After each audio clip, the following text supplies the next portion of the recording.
Մոդել Լիլի Մորտոն տարիներ շարունակ շատ ակտիվ գործունեություն է ծավալում պարբերաբար իր սոցիալական հարթակներում, ցույց տալով իր անձնական կյանքի մանրամասներն, ինչպես նաև աշխատանքային նորությունները։ Քիչ առաջ Լիլի Մորտոն հրապարակել է ընտանեկան տեսանյութ, նախ հայտնելով, որ իր ընտանիքը գտնվում է Դուբայում, որտեղ էլ նշում են ամուսնու ծննդյան տարեդարձը։ Լիլին անակնկալ կերպով հայտնել է նաև հղիության մասին։ Նրանք գենդեր փարթի են կազմակերպել, որի ընթացքում պարզել են ապագա երեխայի սեռը։ Մոդելը դեռ չի շտապում հանրությանն ու իր հետևորդներին հայտնել սեռը, սակայն խոստացել է քիչ ավելի ուշ դա անպայման անել։ Իսկ մենք առաջարկում ենք դիտել տեսանյութը, իհարկե շնորհավորելով ընտանիքին համալրման կապակցությամբ։ Նույնիսկ ինչ արա հետ ենք, ինչ ասած չգիտենք ուր է տամին, դժոխք է տամին թե դրա, բայց հիմա մենք դա կբաց հայտենք։ Քո դեպքում միայն դրա։ Դժոխք է տամին թե դրա։ Միայն դրախտ։ Նայեք ինչ գելետիկի այստեղի բնությունը։ Հա, տամին է դեպի Ալտայ, համաձայն եք ամուսնանալ ինձ հետ գնում ենք սպա ցենտր։ Նայենք տեսնենք ինչ լավ սպա ցենտրեր կա այստեղ։ Ամեն մեկը մի բան ասում, ճիշտ ասած։ Հիմա փորձում ենք մեր հյուրանոցի ադմինիստրացիայից ճշտել, տեսնենք որտեղ է լավ։ Այստեղ բնությունը զմայով եք։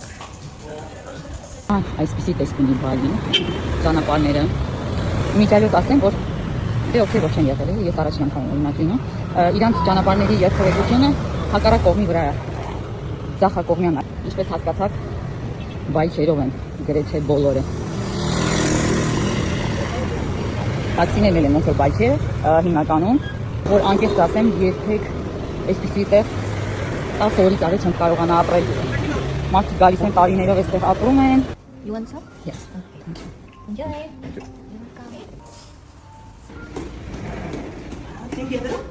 Thank you. You're welcome. Oh, երկուսով է։ Կյանք իրեն ինչ ամիս դա։ Ես դիտի առանձին ենք։ Դες ինչ լավ մասաժեր։ Մեկ կես ժամ։ Մեզ մեր հյուրանոցի ադմինիստրացիան խորհրդվեց այս տեղը, բայց ուզում եմ որ դուք կոմենտներում գրեք, եթե Բալիում մենք գտնում ենք Սեմինյակին, լավ սպա կենտրոններ խորհրդվեք, ովքեր եղել են Բալիում, կոմենտներում գրեք անպայման խորհրդվեք լավ տեղեր, սպա ցենտրեր։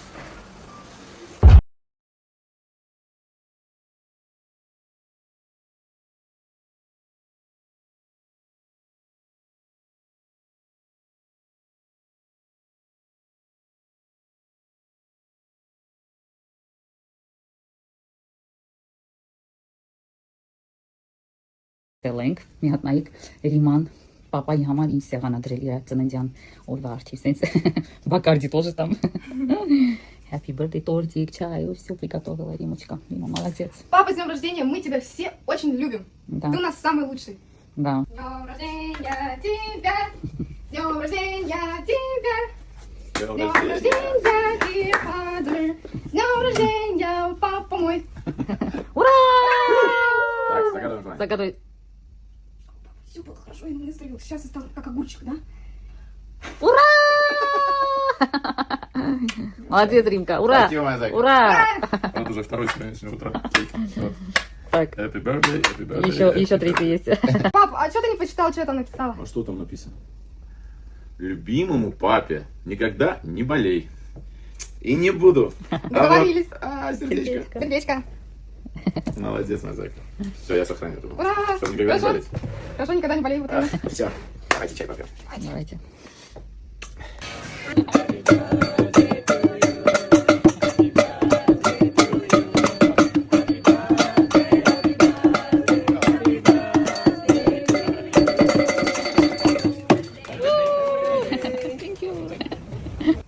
Мой тортик. Тебе торт сделали. Я просто тебя обманывали, это не настоящий тортик. У меня сегодня всякие торты. Да. Ես մեկը խափել են, մեծ տորտ են արել, բայց ասա իրական չի։ Papai ծնունդ եմ եկել։ Papai ծնունդ ապրի մասի, Հա։ ապրի մասի։ Բայց անջոք կգադեթե լավ ժամանցի, մաչիկների հետո փոքր։ Пока-пока. Լավ օրես։ Ապրես, Merci, ապրես։ давайте. Լիլի Մորտոն հաճախ նաև տարբեր հարցազրույցների է մասնակցում, որոնցից մեկի ընթացքում խոսել էր ինքն իր մասին, նկարագրելով իրեն։ Լիլին նշել էր հետևյալը.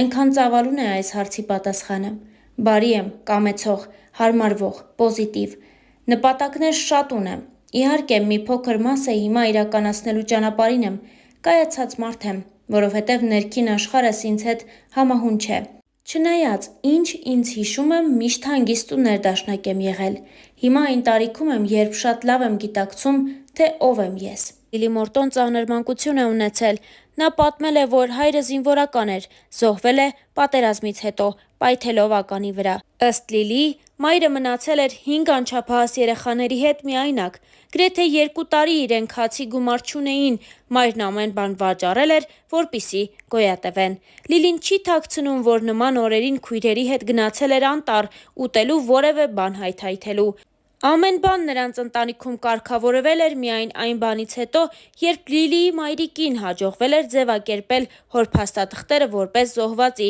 և նրանք գումար էին ստացել։ Իր մանկության հիշողությունների մասին խոսելիս Լիլի Մորտոն մի անգամ իր հարցազրույցներից մեկի ժամանակ նշել է հետևյալը.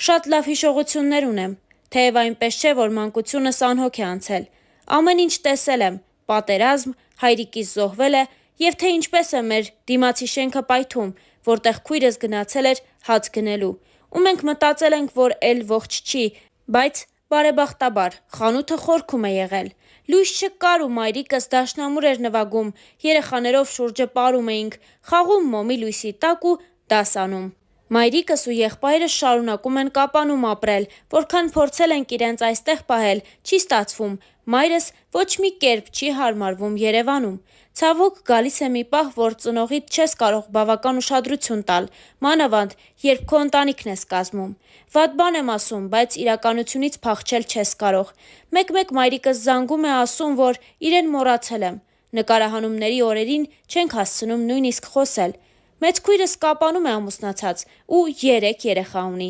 Շատերը նոր են իմացել, որ մոդել Թերեզան քույրս է։ Եղբայրս ամենափոքրն է ու աշխատում է Կապանում։ Վերջին անգամ այնտեղ մոտ 8 տարի առաջ եմ եղել, անկեղծացավ Լիլի Մորտոն։ Լիլի Մորտոն նաև անդրադարձավ այն փաստին, որ միայնակ իր մայրը 5 երեխա է մեծացել ու դա իր համար հերոսություն է։ Նա իսկապես ինձ համար հերոսուհի է։ Հայրս կռվել է Մարտակերտում, Հադրութում, Կովսականում, բոլոր տեղերում էլ եղել է։ Շատ անգամ է վիրավորվել, մի երիկամն էլ կորցրել է։ Երբ զոհվեց, 16 տարեկան էի։ Հնարավոր չէ մարդու բացը լրացնել, բայց ուժեղ լինելն օգնում է, որ անընդհատ չմտածես կորստիդ մասին։ Բոլորս էլ անչափահաս էինք ու շատ ծանր օրեր ապրեցինք։ Մայրս կարողացավ այդ դժվարությունների միջով անցնել, այնպես արեց, որ բոլորս բարձրագույն կրթություն ստացանք։ Բառերով չեմ սիրում խոսել զգացողություններիս մասին։ Շատ շնորհակալ եմ նրան, որ ինձ հենց այսպիսին է մեծացրել։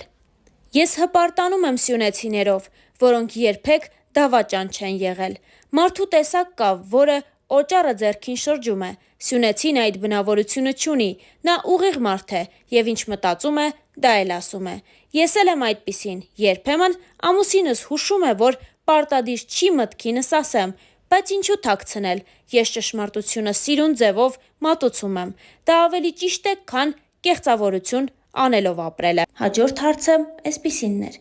իսկ ձեր մասնագիտությունը ո՞րն եք համարում։ Սովորել եք իրավագիտություն, դերասանություն և դիզայն։ Որպես համակարգչային դիզայներ և օպերատոր աշխատել եմ, այդ մասնագիտությունը ընտրել էի ոչ թե սիրելով, այլ քանի որ արդիական էր։ Իրավագիտությամբ էլ հասկացել եմ, որ չեմ ցանկանում զբաղվել։ Հետո կամերային թատրոնում 6 ամիս դասընթացի եմ մասնակցել ու մի քանի ներկայացում խաղացել եմ։ Միշտ ցանկացել եմ նոր բան սովորել և բազմակողմանի զարգացած լինել։ Իր հարցազրույցի ժամանակ անկեղծացել էր Լիլի Մորտոն, դե իսկ Star News-ն այս հոլովակի համար առանձնացրել էր այսքանը։